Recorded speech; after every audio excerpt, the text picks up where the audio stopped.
आग लग गई यार, शिक्षा मंत्रालय में आग लग गई। लेकिन जिस तरह स्टूडेंट्स ने नीट पेपर लीक और सीबीएसई की पेपर चेकिंग धांधली का इश्यू उठाया है, जिस तरह सरकार की रेल बनाई है, उसको देखकर जलने के मामले में शिक्षा मंत्रालय दूसरे नंबर पे आता है। पहले पे अंजना है। अंजना मैडम कितना सुलगी हुई है यार, बिल्कुल आग बबूला। लेकिन किसी को समझ नहीं आ रहा कि न्यूज एंकर तो और भी हैं जिन्होंने मोदी को खुश करने के लिए अपनी जीभ का पोछा बना रखा है। लेकिन नीट के इशू पर दूसरे एंकर सरकार को इस तरह कवर फायर नहीं दे रहे। वो लोग पेपर लीक के इशू को डाइवर्ट करके कोचिंग टीचर्स की तरफ नहीं मोड़ रहे। तो सिर्फ अंजना ही ऐसा क्यों कर रही है? इसका जवाब जानने के लिए लोगों ने मैडम का विकिपीडिया खंगाला।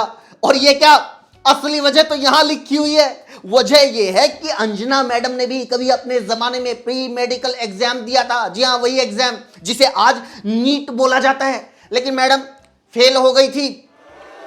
एग्जामिनर ने वही बोल दिया होगा, अरे अंजना जी, ये क्या आप डॉक्टर बन के चाकू छुरी ब्लेड उठा के ऑपरेशन करती फिरेंगी? आप तो अपनी जुबान से ही लोगों के गले काट सकती हैं। इतना तेज चिल्लाती हैं यार अंजना, कसम से डॉक्टर होती तो ये चिल्ला के गुर्दे की पथरी तोड़ देती। जाहिर सी बात है, मैडम खुद जिस पेपर में फेल हो गई तो वो क्यों चाहेंगी कि वो ढंग से हो जाए? अगर मेरा नहीं हुआ तो कोई और पास कैसे हो जाए? ये तो ह्यूमन नेचर है ना, जेलेसी। कई लोग होते हैं ऐसे। एक आदमी को तो आप सभी जानते हो जो चाहता है कि कोई दूसरा क्यों पढ़े जब मैं खुद अनपढ़ हूं। जिस तरह लोग उसको फर्जी डिग्री बोल के चिढ़ाते रहते हैं, मैं बता रहा हूं, उसका बस चले तो सभी लोगों की डिग्री को टॉयलेट पेपर बना के पोंछ ले। ये लो तुम्हारे 90%। इसका बस चले तो रात को 8 बजे लाइव आकर बोल दे, भाइयों बहनों, आज रात 12 बजे से ग्रेजुएशन और पोस्ट ग्रेजुएशन की डिग्री मान्य नहीं रहेंगी। नमस्कार दोस्तों, स्वागत है आपका रिपोर्टर के महेंद्र सिंह शो में। आज के शो में हम अंजना ओम कश्यप के उन कारनामों की बात करेंगे जो इस पूरी कंट्रोवर्सी के बीच छिपे रह गए हैं। ये बहुत ही मजेदार और इंफॉर्मेटिव शो होने वाला है, इसलिए आखिर तक देखिएगा, आपको मजा आएगा। और अंजना को रोना, हम अंजना के विकिपीडिया की बात कर रहे थे। उसको देखने से एक और बात पता चली कि मैडम उस जमाने में भी कॉन्वेंट में, कैथोलिक स्कूल में और डीपीएस में पढ़ी थी। लेकिन इनको आज इस जमाने में इस बात से प्रॉब्लम है कि हमारे आपके बच्चे यूट्यूब पे या ऑनलाइन क्यों पढ़ रहे हैं। ये कुछ लोग होते हैं ना जो चाहते हैं हम और हमारे बच्चे तो पढ़े महंगे महंगे प्राइवेट स्कूल में और दूसरों के बच्चे पढ़े वो कच्ची कॉलोनी, टपरीवास मोहल्ला, टूटी सड़क, बंद गली, शमशान घाट के पीछे, गंदे नाले के सामने, राजकीय वरिष्ठ माध्यमिक विद्यालय में। अगर मैं माइक नहीं ऑन करती साहब, आप मुड़ के नहीं देखते 1 घंटे तक, आप मुड़ के नहीं देखते 1 घंटे तक। ये तो आपने देखा ही होगा, मैडम खुद डॉक्टर नहीं बन पाई तो दूसरे डॉक्टरों से मिसबिहेव करके अपनी झेप मिटा रही थी। बिहार के जिस हॉस्पिटल में ऑलरेडी डॉक्टर्स का टोटा था, मौके पे मौजूद डॉक्टर्स को डबल शिफ्ट करनी पड़ रही थी। उन्हीं डॉक्टरों के काम को डिस्टर्ब करके मैडम अपनी अकड़ दिखा रही थी। क्या बात कर रहे हो? आप चुपचाप उधर देख रहे हैं, मैं आपको दोष नहीं दे रही हूँ। सही बात है, आप इनको दोष थोड़े दे रही हैं, इनसे तो बस आप राष्ट्रहित में वो बदतमीजी कर रही हैं। 6 साल पहले की वीडियो मैंने आपको सिर्फ इसलिए दिखाई ताकि आपको पता चल सके कि अंजना जी की यही प्रॉब्लम है। इनका मन तो करता है कि मैं सवाल पूछूं, मैं चिल्लाऊं, लेकिन समझ नहीं आता कि किस पे। इसलिए जिस शो में उन्होंने कोचिंग टीचर्स के बारे में अनाप शनाप बोला था, उसी शो में सवाल पता किससे किए? शिक्षा मंत्री से ना, बीजेपी के किसी नेता या प्रवक्ता से ना, दिल्ली यूनिवर्सिटी के वीसी से, जिनका ना नीट से कोई वास्ता ना सीबीएसई से कोई लेना देना। इन सब के बारे में वीसी से सवाल पूछना ऐसा ही है जैसे किसी प्लम्बर को फोन करके पूछना, हेलो सर, वो पेशेंट को सडन क्रशिंग चेस्ट पेन है, वो लेफ्ट आर्म और नेक में रेडिएट भी कर रहा है, प्रोफिस डायफोरोसिस, सीवियर डिस्पीनिया और नोजिया वोमिटिंग भी है, जल्दी बताओ ऑपरेशन कैसे करें। वाइस चांसलर दिल्ली यूनिवर्सिटी के योगेश सिंह साहब, हालांकि ना इन एग्जाम्स को कराने में आपकी कोई भूमिका है, ना इन एग्जाम्स के जो भी इसका तरीका होता है उसमें आपकी कोई भूमिका है, लेकिन क्या, जब वीसी साहब की किसी चीज में कोई भूमिका ही नहीं है तो आधे घंटे तक उनसे सवाल जवाब क्यों किए? ताकि मोदी जी की तरफ गलती से भी कोई सवाल ना उछल जाए। सर मेरा सवाल ये है कि देश में इतनी सारी समस्याएं हैं, women safety, education, health centre, और उसके बाद में मोदी जी वहाँ पर मेलोनी को मेलोडी खिला रहे हैं, तो आप ये आपको लगता है गंभीर प्रश्न है, इसमें आपको ये इशू लाना जरूरी था? नहीं नहीं नहीं नहीं अंजना जी, ये गंभीर प्रश्न थोड़े है। गंभीर प्रश्न तो ये है कि मेलोडी इतनी चॉकलेटी क्यों है?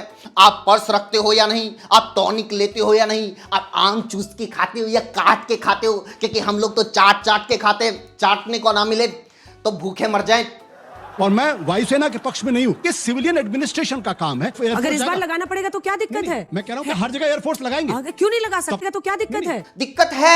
दिक्कत ये है कि ये सेना का काम नहीं है, ये शिक्षा मंत्रालय का काम है, ये देश के एजुकेशन सिस्टम का मामला है। ये कोई आपकी टीवी डिबेट नहीं कि किसी के भी जिम्मे कुछ भी लगा दो, इकोनॉमी पे जवाब बाबा देगा, नोटबंदी के फायदे अक्षय कुमार बताएगा, कानून व्यवस्था पे चर्चा मौलवी करेगा, फॉरेन पॉलिसी का फैसला बजरंग दल करेगा, इतिहास पे ज्ञान कंगना रनौत देगी। ऐसे तो कल को आपको भी कोई आके बोल देगा कि चलो आज अंजना जर्नलिज्म करेगी। भाई जिसका जो काम है उसको वही काम करना चाहिए, लेकिन नहीं, सब उल्टा पुल्टा हो रहा है। आज नेता प्रतिपक्ष पेपर लीक पे बात कर रहे हैं और देश के प्रधानमंत्री बता रहे हैं कि देखो जलजीरा कैसे बनाएं।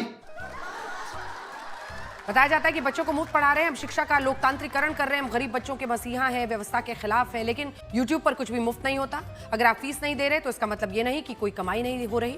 यही अंजना ने अब ये मुहिम चला दी है, कोचिंग टीचर्स को टारगेट करके ही मैडम खुद को शिक्षा क्रांतिकारी साबित करने में लगी है। अरे शिक्षा पे ही बात करनी है तो मैडम शुरुआत से शुरू करो। अभी नीति आयोग की एक रिपोर्ट आई है, school education system in India temporal analysis. इसमें पता है क्या बताया गया है कि देश के 1,19,000 स्कूलों में बिजली कनेक्शन ही नहीं है। 98,592 स्कूलों में लड़कियों के लिए फंक्शनल टॉयलेट ही नहीं है। 61,540 स्कूलों में कोई भी यूजेबल टॉयलेट नहीं है। 14,505 स्कूलों में पीने का पानी नहीं है। 1 लाख से ज्यादा स्कूल ऐसे हैं जो सिर्फ एक टीचर के भरोसे चल रहे हैं। सारी क्लासेस को सिर्फ एक टीचर पढ़ाता है, जबकि उसमें 33 लाख से ज्यादा बच्चे पढ़ते हैं।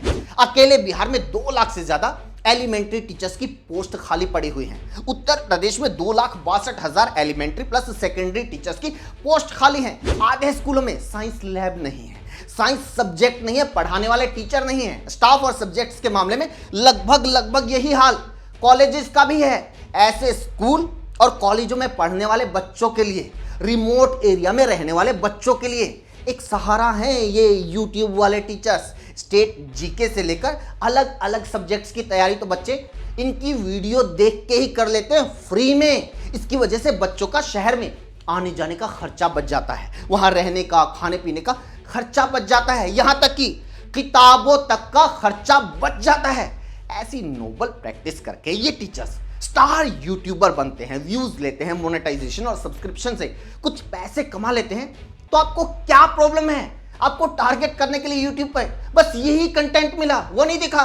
लोग YouTube पे अश्लीलता फैलाते हैं, लस्ट प्रोवोकेशन करते हैं, धर्म जाति के नाम पे लोगों को लड़ाते हैं, भड़काते हैं। वो बाबा नहीं दिखे जो अंधविश्वास और पाखंड फैलाते हैं। लेकिन चलो मान लिया कि YouTube पे ये कोचिंग वाला जो कंटेंट है ये ही सबसे ज्यादा प्रॉब्लमेटिक है।